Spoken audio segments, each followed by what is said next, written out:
profit money by seeking or forgotten assertions that makes the answer.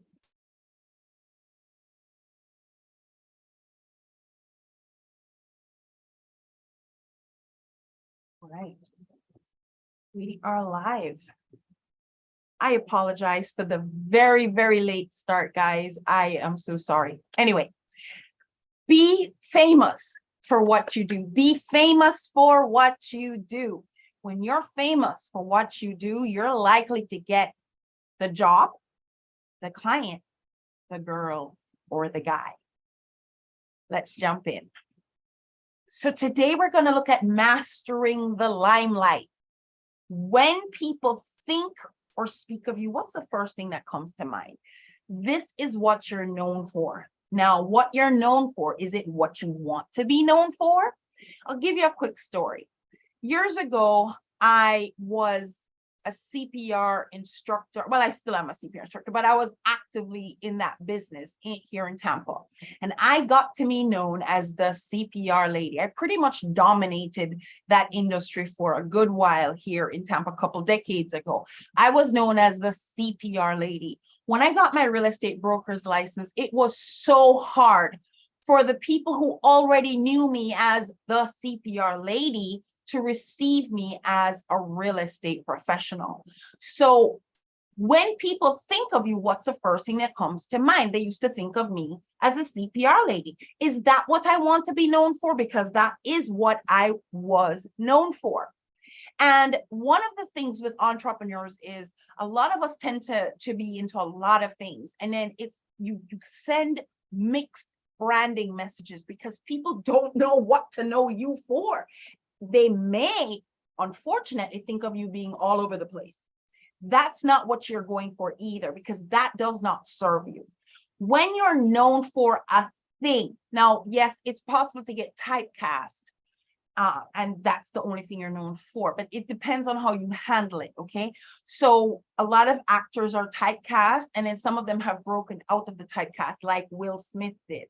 He got, he was being known as a comedian, and then he started to get other roles. He showed that he was just a brilliant actor and he could play any role he was given. He was very believable as an actor. So again, what is it that people think of when they think of you? What is the first thing that comes to mind? That is what you're known for. Is that what you want to be known for? So entrepreneurs, I'm definitely speaking to you.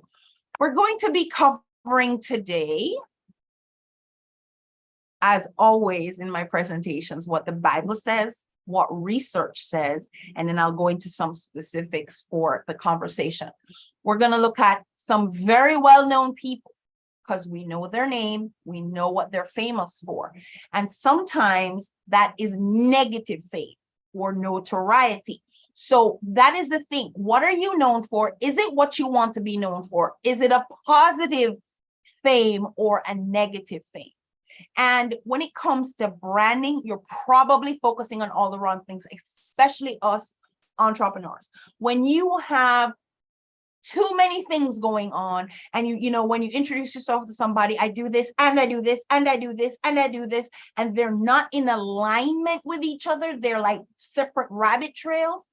That is not going to be a good thing for you. And then I'm going to look at a faster route to fame, and this one's actually influenced by research, and then I'll give you an implementable step. This is a weekly show live here on YouTube, usually at 10:30 a.m. Eastern time. Thank you for joining me today. I hope you'll join me again next week. So if you have any questions, please throw them in the comments because I will see them. I will reply. I promise you. The Bible says, now this is coming from Matthew 13, verses 53 through 58. The Bible, the English Standard Version, put some headlines as kind of like captures what's going on in this segment. Jesus is rejected at Nazareth. And when Jesus had finished these parables, he went away from there and coming to his hometown, he taught them in the synagogue, so that they were astonished and said, where did this man get his wisdom and these mighty works? Is this not the carpenter's son? Is not his mother called Mary? Are not his brothers James, Joseph, and Simon and Judas? Are not all his sisters with us? Where did this man get all these things? And they took offense at him. But Jesus said to them, a prophet is not without honor, except in his hometown and his own household. And he did not do many mighty works there because of their unbelief. So I'm going to get back to this in a little bit, but I want you to hear what the Bible says on this matter. Can you already see the application to what do people know about you? What do they think about when they first hear your name? Is that what you want to be known for? Are you seeing it already? Because I'm not a theologian trying to preach to you today. I'm just using this wisdom book, and I'm showing you that the Bible truly is a guide to life, and everything that you could possibly have as a challenge in your life, the Bible speaks to it. So let's look at what research says. And I like to use peer-reviewed research. Peer-reviewed is my preferred because other scholars have contributed or validated the context of the research. So this is about brand extension. It defines brand extension as the use of established brands to enter a new product category or class. And that's what a lot of people come to TV for. They align themselves with PSI TV for that trust transfer. I talked about trust transfer before. But here's an example in this research. Disney can be an example for a parent brand with extensions into various fields, such as television networks, PSI TV network, Profitable Social Influence TV network. So Disney is an example of a parent brand with extensions into various fields, such as television networks. It wasn't just that, clothing, hotels, real estate, because when there's brand alignment, sometimes you can look at a vertical relationship, a horizontal relationship, and I'll have to talk about that in another time. But if you understand that, then you're already with me on that. But you want to stay in alignment, not those rabbit trails going in 10 different directions, because that's going to mess up what you're known for. But research is supporting. Now, when it comes to fame, you can have negative fame. Negative fame is known as notoriety. You're notorious for, means you have a negative fame for. This is Ted Bundy. He was a handsome man, and so he was able to use his looks and his charm, and he was a rapist and serial killer, and he is known for that. Now, is your fame negative? Have you built a brand? No, guys, a brand is not your logo, your letterhead. That is not a brand. A lot of you need, we'll do a branding conversation in the near future. Branding is not your logo. Branding is what your audience or the people of the public think about you. That's your brand. Have you built a brand over time of being unreliable, of being a liar, of producing poor quality workmanship, of being an embarrassment to the people around you? And a lot of this comes with familiarity. That's what's building your fame, the familiarity. That's why when the Bible says, isn't this Joseph's son? His brothers are James and Joseph, and his sisters are here with us, a familiarity. And because the locals in Jesus's community where he grew up were familiar with this little boy that grew up around them, it's like, when did he become famous all of a sudden? A lot of times, guys, this familiarity is going to be a challenge, especially because it says to those around you that if you're doing this, especially if it's positive, and they have not done it, it shines their lack of. So a lot of times that's all it is. But let's continue.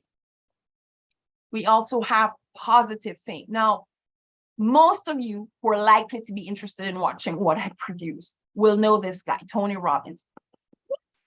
Or, I mean, I put here what I know him to be known for. You may know him for something else, but we all know him as a life coach.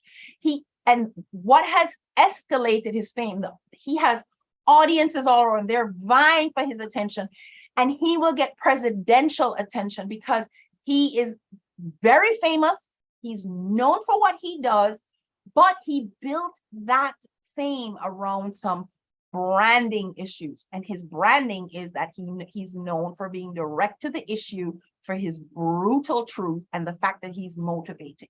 That is his branding message. That's what people think of when they think of Tony Robbins. That's what I thought of. I didn't get this from anywhere. When I think of Tony Robbins, this is what I think of.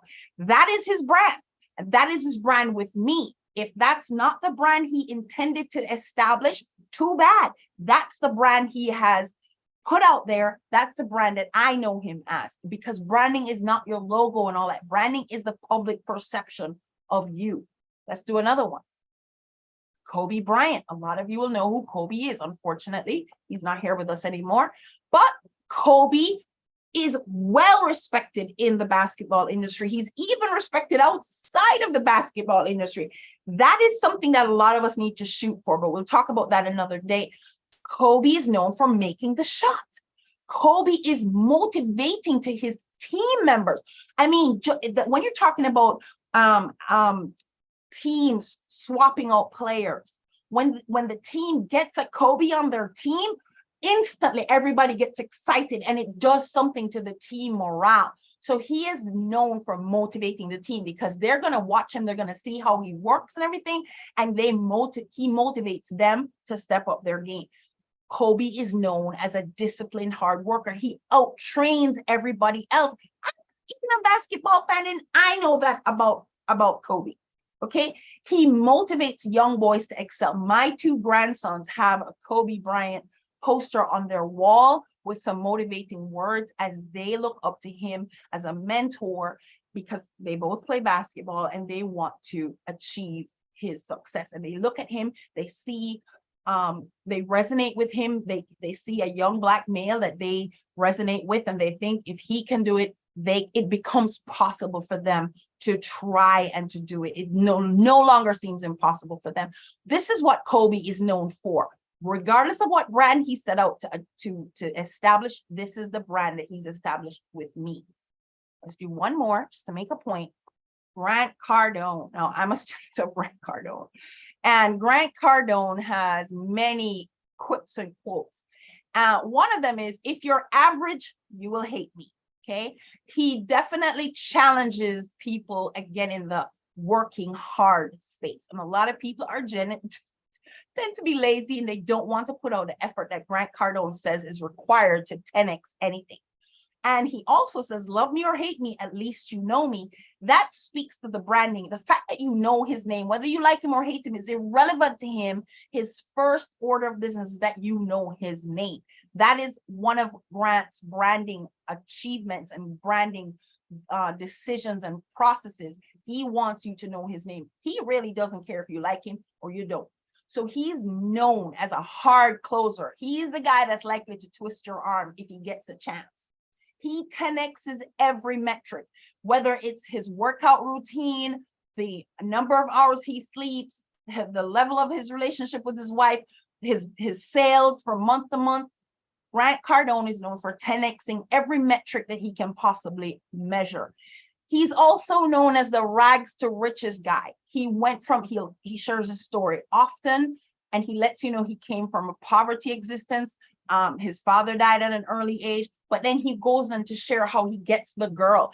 The woman of his dreams had no time for him, and he pursued consistently for, I don't remember, it was more than a year for sure. And he is married to the woman of his dreams. Grant Cardone is also known for the luxury lifestyle, and he uses the luxury lifestyle to motivate the people around him. I put him as having mixed fame because he does have a lot of haters, but it doesn't matter to him. So there are people who like, I can't stand Grant Cardone. In his mind, it's because you're an average player, but that's a story for another day. But the point is, guys, what are you known for? And is what you're known for what you want to be known for? That is the whole thing, because you're in the limelight at some level or with the people who know your name. Okay. So I wanted to bring these two brands to your attention. Walmart and Target. And when I say we're probably focusing on the wrong things, this was my example that I wanted to show you. Everybody's aware of, everybody in America at least is aware of these two brands. And so I think that when I share the branding concept with you, and hopefully will help you see, are you actually focused on the right things with your brand? It's not just about the logo and how pretty your website is and what your letterhead looks like. That is not branding. That is just a component of branding. So here we go. Let's look at Walmart versus Target. Now, I just put a few of these things here. Let me go back to the next screen. I have put this together in a whole sheet for you. And let me show you really quickly. So this is the sheet, the whole sheet, all the different things. I'm not going to go over all these brand concepts, but if you send me your email, you'll get this, and then you'll be able to put your things in. So let's go back. So let's look at a few of the differences between Walmart and Target. On the super surface level, they may seem so similar that they are very obviously competitors of each other at many levels. At the super superficial level, they seem to be so similar. It's the nuances in their brand is very different, but this is where you need to pay attention, guys, because you will have competitors, and how you create your unique sales position is your brand, your unique sales position. What is the nuance of a difference between you and your competitor? And then you need to celebrate those, and those are the things you need to speak of. So I'm not the only TV company in the game, but chances are I'm the only one who you see the owner, you see the TV host producer, I'm hoping you're getting to know my name. The other companies, you may never even know who the CEO is. You will always speak to some lower level employee on the phone. For my company, I am the face of the company, and I speak to all my clients and prospects. My back end team, they can handle all the back end stuff, but when it comes to the client facing, prospect facing side, this is a side that I love. I want to get to know you. I want you to get to know me. And if you call, I'm likely the one to answer the phone, because I want that first initial experience with our company to be a positive one, and I can make the decisions right on the back. And when my company grows, maybe that will change a little bit, but for right now, this is very, very important to me that I speak directly to you. You get to know me, I get to know you. That is one of my main unique sales positions compared to other TV networks in the space. So let's look at Walmart and Target. All right. So price positioning. Walmart is known for its everyday low price strategy. And Walmart focuses on providing a range of products at competitive prices. And it's a one-stop shop for consumers looking for affordability and value. Target, on the other hand, does offer competitive pricing, but it positions itself offering more upscale and stylish products when compared to Walmart. Walmart is going to have more of the lower end quality stuff. Target is looking for a little bit more upscale, and they're going to have the upscale and the lower scale because they want to give you a balance between quality and affordability, whereas Walmart is focused on affordability. Store ambiance and design. This is also part of the branding equation. Are you focusing on the right thing? I want you to focus on all the things in this line. Some of them may or may not apply to your brand, but chances are at some level they do, or you can insert your unique situation based on your industry. So store ambiance. Historically, Walmart stores have been designed with a functional layout, prioritizing efficiency and affordability, focusing on utilitarianism.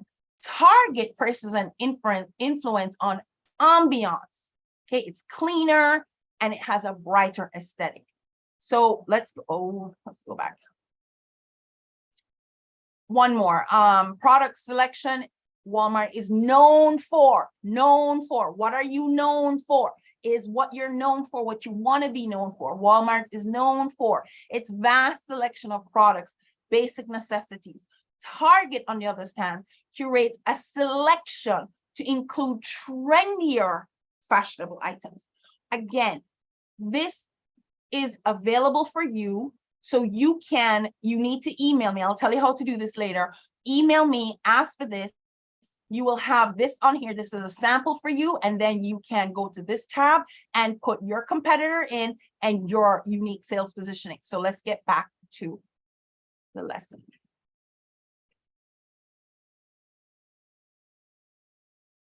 So let's talk about a faster route to fame. Famous people got famous with multiple appearances on multiple platforms to multiple people. So sometimes you can catapult to fame because, you know, like Ted Bundy, all the news outlets are talking about you, but it's not just one news outlet, it's multiple news outlets, right? In fact, one of the things that is talked about when you're talking about the news media today, whether it's fake news or the integrity of the news platforms, is how much playtime they give to certain topics and compared to others, and which platforms are doing that, because it takes multiple appearances on multiple platforms, so wide audience of multiple people. Now, in the days of Jesus, there was no social media, but if you read through the Bible, I'm not doing a Bible study here today per se, but if you have read the Bible, you know that Jesus traveled with his message. You see him in Samaria, you see him in Capernaum, you see him in Nazareth, you see him in Galilee, and so on. Multiple appearances, multiple platforms, multiple people. Now, you, should you choose to do it, can apply to be as a guest on PSI TV. Now, you should be using other social media platforms, but the goal is to be digitally omnipresent. We can't really be omnipresent in the true sense of the word, but you can be. A lot of times when guests come to TV, to PSI TV, one of the first things I do is I look them up. What is a search engine going to deliver? And a lot of them do not have much of a digital footprint. In fact, they're already telling me they don't have much of a social media influence. But when they appear on PSI TV, they're going to start to collect some of that digital footprint because we share their content to multiple audiences. I just had a guest who had on his Facebook two followers, okay? And yet, when he appeared on my show, I syndicated his show out to about 20 platforms, and I promoted his show because of the package he chose. And within 24 hours, he had almost 2,000 followers. I didn't check it this morning. He had hundreds of followers on TikTok and so forth. And that is because he came to our platform and we shared his content on multiple platforms so that his content can be in front of multiple people. So you can apply to be on PSI TV, it should do that, but you should focus on appearing on as many platforms as you can. You need to be trying to convince these platforms, stages, shows, corporate entities to allow you to appear in front of their staff, their audience, or whatever, podcast, whatever. You should be doing that, okay? If building your business and your brand means anything to you, you should be actively doing that. So here's my challenge to you. Should you choose to accept it? Remember I said we're going to have an implementable step. So remember that chart I showed you, the Excel spreadsheet. It's actually a Google sheet. So if you don't have Excel, that's fine. It's actually a Google sheet. You want to email me at support@trudybehrman.com. And when you email me, you need to send the subject line as send the USP link. Why? Because I get a lot of emails. I scroll through them very quickly, and the subject line is what helps to catch my attention. So you're going to email me, and in the subject line, put send the USP link. Okay, then I will reply to you and I will send you that USP link. Here's the next part. What I want for you to do, should you choose to decide to do it, is do the activity.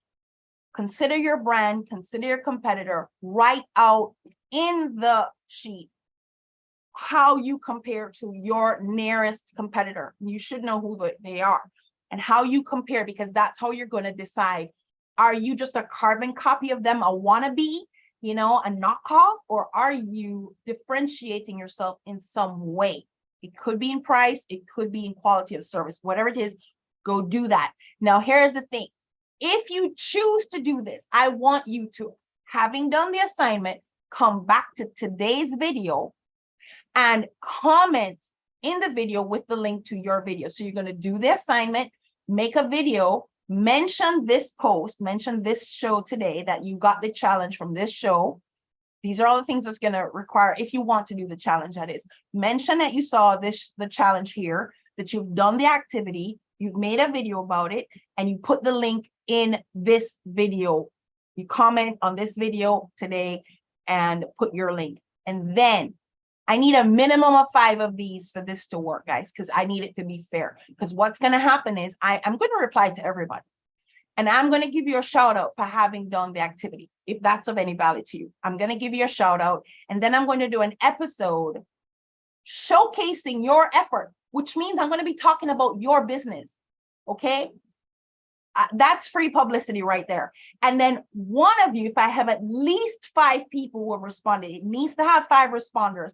I'm going to select one of you for an all expense paid PSI TV interview. Now it's going to be via Zoom. So don't, it's not going to be in a studio. You don't have to fly anywhere, but I do charge for being on TV, but it will be at an all expense paid for you. And we will do a PSI TV interview with you. And I will promote your show so that you get a minimum of 1,000 YouTube views on your show. Does that sound like a good deal to you? So let me go over it one more time. Okay. You're going to email me, put in the subject line, send the USP link, go ahead and do the activity, fill it up as much as is applicable to you. And then when you do it, make a video saying that you did it, that you saw the challenge, you're doing the challenge. And then, so you have your video on YouTube, put the link to your YouTube video in the comments under this one, today's show, and then I will reply. Whether or not, if we don't have the 5, I will still reply. I will still give you the shout out. Okay. All right, guys. So remember I said that Kobe is known for more than just being great at basketball. And here's the reason why. While Bryant's basketball accomplishments have been well documented, he didn't receive nearly enough attention for his work in the community and his passion for helping others. His Vivo Foundation, which he started in 2002, promotes education, reaches out to students who seek financial aid, and helps families of men and women serving overseas. So this is just another example of Kobe Bryant reaching out into the community and doing something good in the community. He's building goodwill in the community. So Kobe is a personal brand, separate and apart from the team he was playing on. He had a personal brand, and he was building his personal brand through some of these great actions, not just basketball. Again, what are you known for is what you're known for, what you want to be known for. Kobe is known as a great guy, not just a great player. You have to decide what you want to be known for and then do the things that will bring you that notoriety or that fame. At the end of all of this, guys, and this screen is going to feel familiar to some of the shows I've done before. When you're doing these things, everything that I'm talking about on these live shows is about influential reach, particularly influential reach using the media. So if you're doing the things that I'm talking about, because I'm doing them, right? I'm not just sharing them with you. I'm doing them as well. You can join me on this journey. I'm doing my doctoral research in influential reach, and I intend to be the expert in this space, not just because I've done the academic work, but because I'm doing the legwork on it as well. I've been building my brand right along as I talk about it to you. You know what I mean? So when you achieve influential reach, when you do the things that build your brand, that build your influence and build your reach, you're going to be the one that people want to hear from, because there's so many others, but they're going to want to hear from you. Then they're going to want to have you as a guest on their stages, on their podcast. Yours is going to be the first name that comes to mind when they want that thing or that experience or that service. You're going to be the obvious choice from the competitive pack. You're going to be recognized by people who you don't know. I have been approached and say, I know you from somewhere. Did I see you on TV? And people who are, yeah, I know you because my sister always talks about things. That it's going to start happening to you guys. And it's more important than what you know is who knows you. Okay. And you will be considered a celebrity, even if it's just in your little space, and then you'll get paid as one.